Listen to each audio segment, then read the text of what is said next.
Let's move on to hardiness, and I'll say it again. This is an incredibly powerful idea. If you master it and really get it, you'll be changed forever. It's truly, no exaggeration, a stunning topic.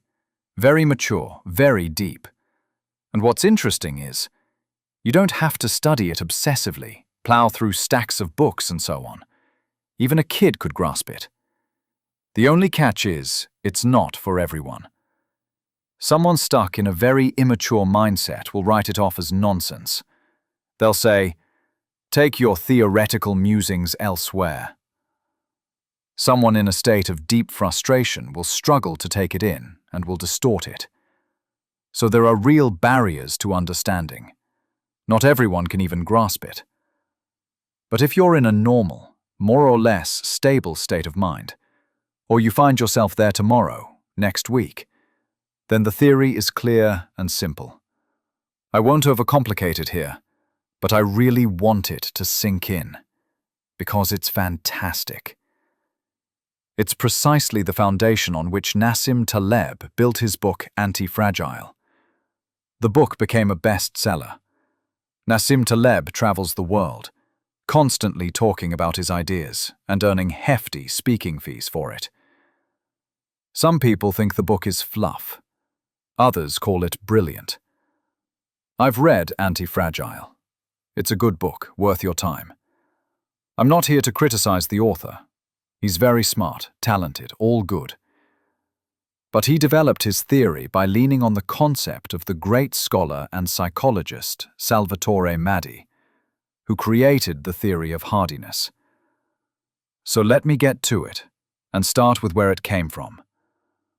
I'm doing that on purpose, so it's immediately clear how this theory emerged. Many years ago, Maddi, who is by now an older researcher, I recently checked on his status. He comes from the generation when the Soviet Union still existed. Studied managers at the Illinois Bell Telephone Company in the US. At the time, the company was huge, with a massive workforce, and it was tough on people. Many employees were under intense, constant stress. For example, records show that in the early 1980s, 40,000 people were laid off in just. Maddi began studying the company's managers, both those who stayed and those who left. He examined them as a physician, tracking physiological markers, and as a psychologist, examining their attitudes. What he found was that out of 450 participants, 2/3, under constant pressure, ongoing uncertainty, and chaos, in other words, when work was a real nightmare, showed a clear decline in health. Their performance dropped across the board. Their relationships with loved ones fell apart. They burned out.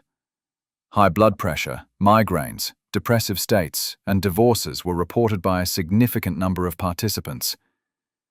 There were even recorded suicide attempts. In short, the expected result.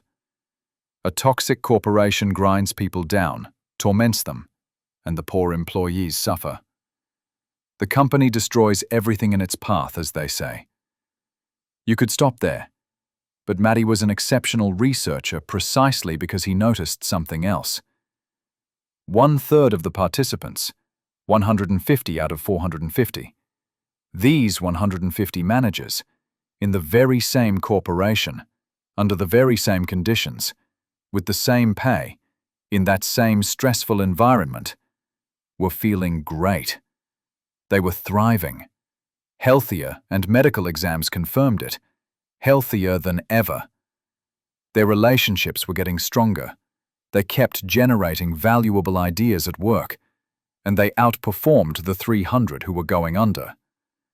And even when they left, they would start their own businesses and succeed, or move to another company and succeed there too. Maddi wondered, in the same corporation, in the same situation, with the same salaries, there are victims, unhappy people, and there are those he called thrivers.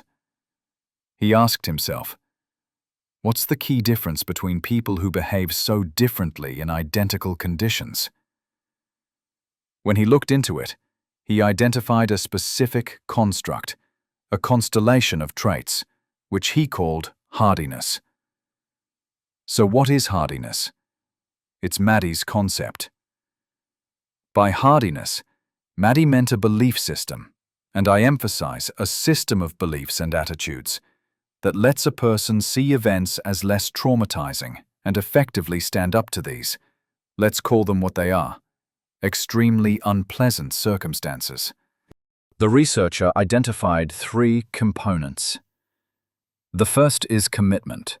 A person takes an active part in their life and enjoys it, even when the circumstances are far from ideal. Picture managers at a tough company. Some of them say they couldn't care less, that the workload is unbearable and the job weighs them down. Others take a different view. Yeah, these might not be the nicest conditions, and I'm not exactly loving it, but I'll try to make the most of it. When life gives you lemons, make lemonade. This commitment, as Maddi defined it, is the belief that life is meaningful and worth engaging with, and that there's a real chance to get through the difficulties in ways that benefit them. They learn to spot the positives even where it seems like there shouldn't be any. The opposite shows up when someone feels rejected, like life is passing them by. As you might guess, the 300 employees who quit the company Maddi studied felt exactly that way. That life was slipping past them in that stifling office of the telecommunications corporation. They cursed every day they spent there. Meanwhile, another 150 people in that same tough company were thinking very differently. There are definitely opportunities for growth here, and I intend to make use of them. So the first component is commitment. Let's move on to the second. The second component Maddi highlighted as part of hardiness is control. In a difficult situation, a person keeps the sense that they're steering what's happening. They don't feel abandoned, out on the edge of the world, lost and miserable. I'm not losing control of my life. That's their inner stance. They feel their influence on events, and, even knowing they can't control absolutely everything, they keep taking action. They don't see themselves as lost, forgotten, miserable, or helpless. A person sees themselves as someone who can manage the circumstances, even when things aren't in their favor, and handle difficulties successfully. It's that sense of control over your own life that builds hardiness. A sense of helplessness, by contrast, erodes it.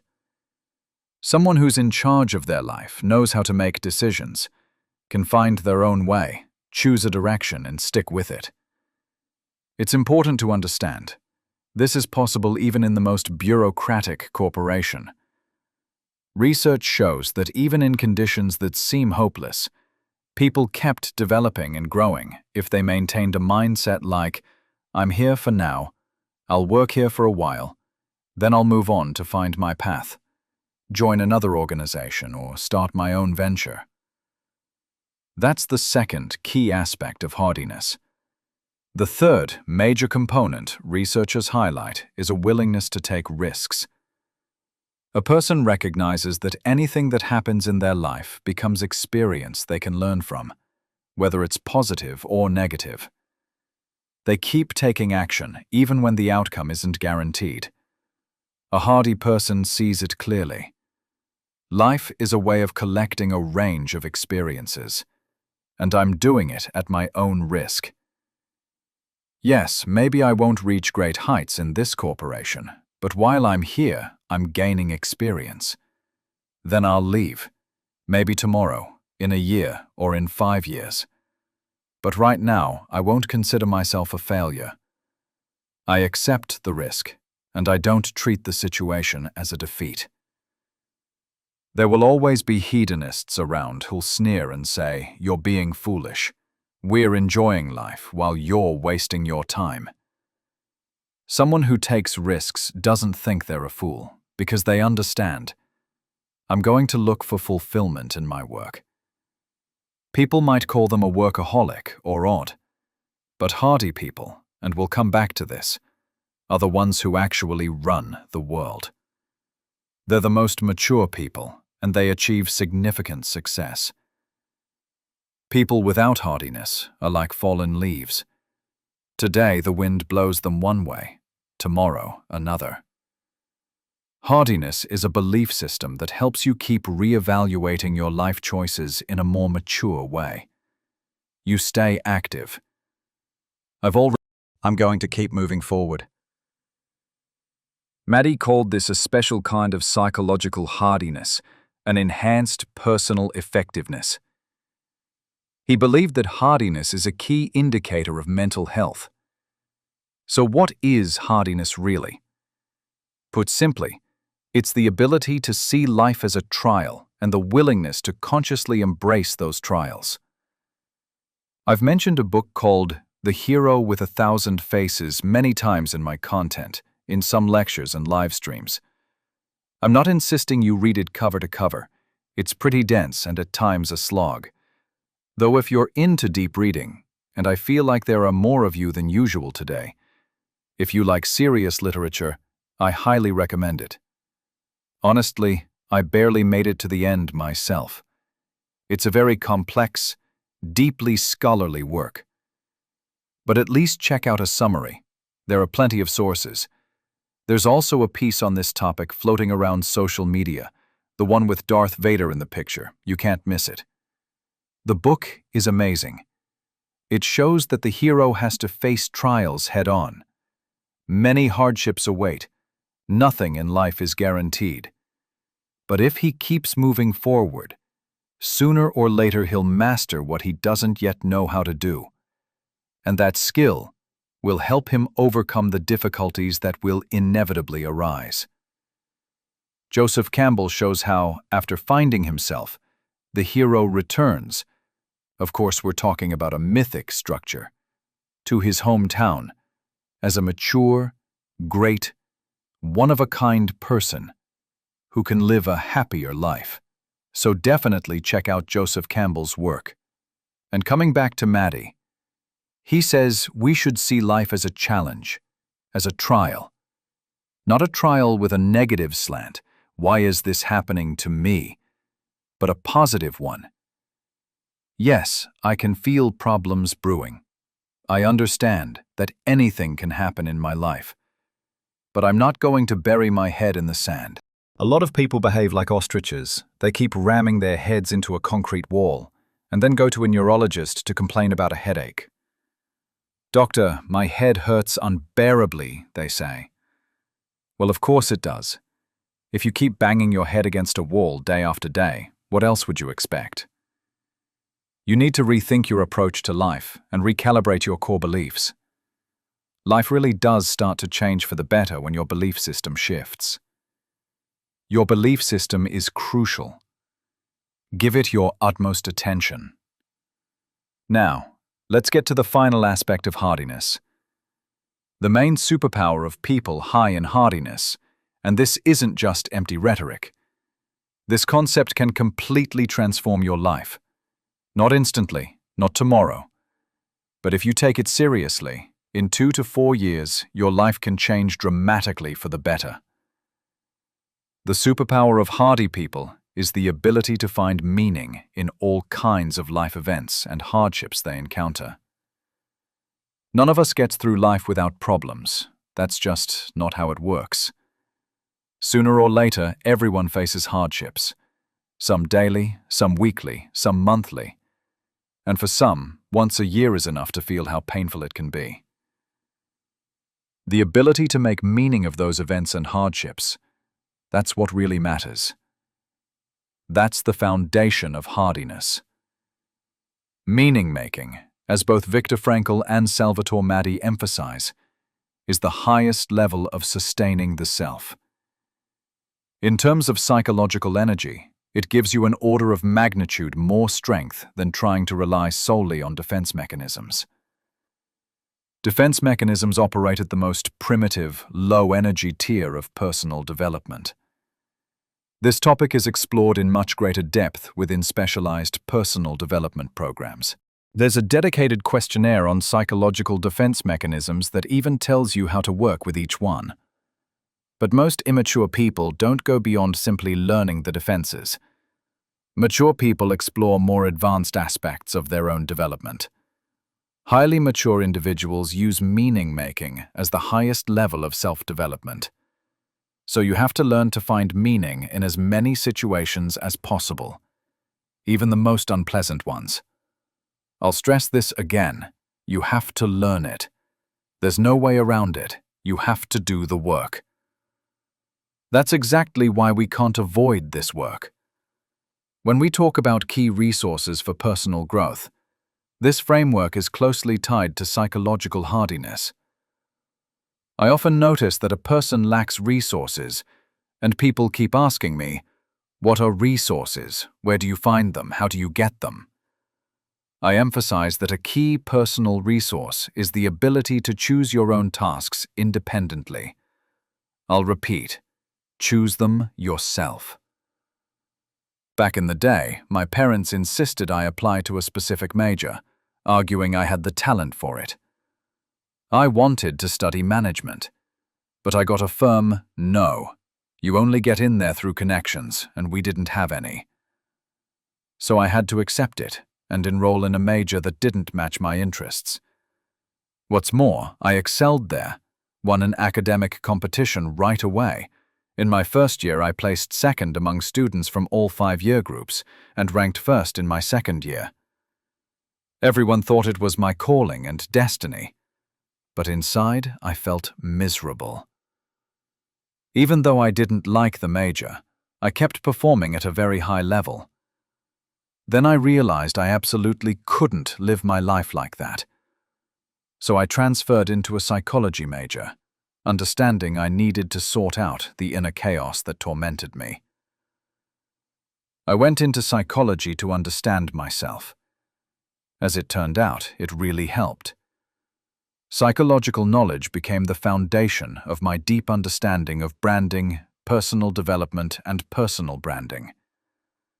Thanks to that experience, I was able to dive deep into the topic. That's why the ability to choose your own tasks is the primary personal resource.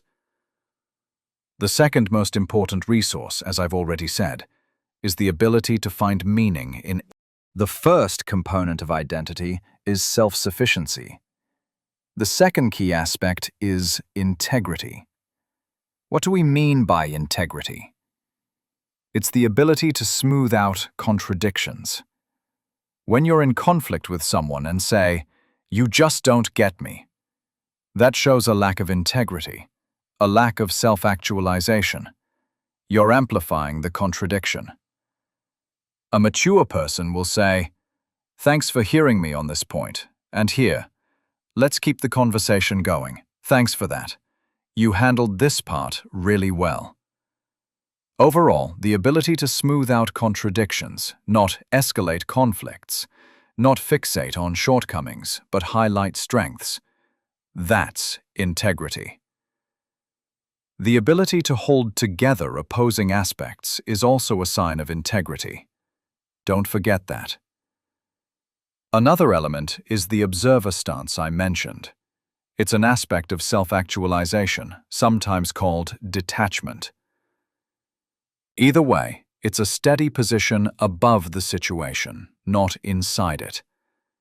The highest form of this in self-actualizing people shows up even in critical moments. They can feel like observers watching from the outside, not participants in the chaos. That's why, in large-scale stressful circumstances, such people show incredible composure. Instead of panicking and shouting, "What's happening?" they use those critical seconds to analyze, find a solution, and act. In this respect, only self-actualizing individuals have this ability. That doesn't mean someone is necessarily brave. No, most often it's mature people who act this way. Immature people rarely save others in life or death situations. First, they're the first to perish. Second, they pull others down with them. Only mature people can find a way out in extremely difficult situations. And one more fundamental aspect of self-actualization is the capacity to serve people. The willingness to devote yourself to another. The ability to help those around you grow. This is an integral part of self-actualization. I've already said it today. I matter, but we matter more. Developing others is the highest level, and those who master this skill achieve significant success. They come out on top.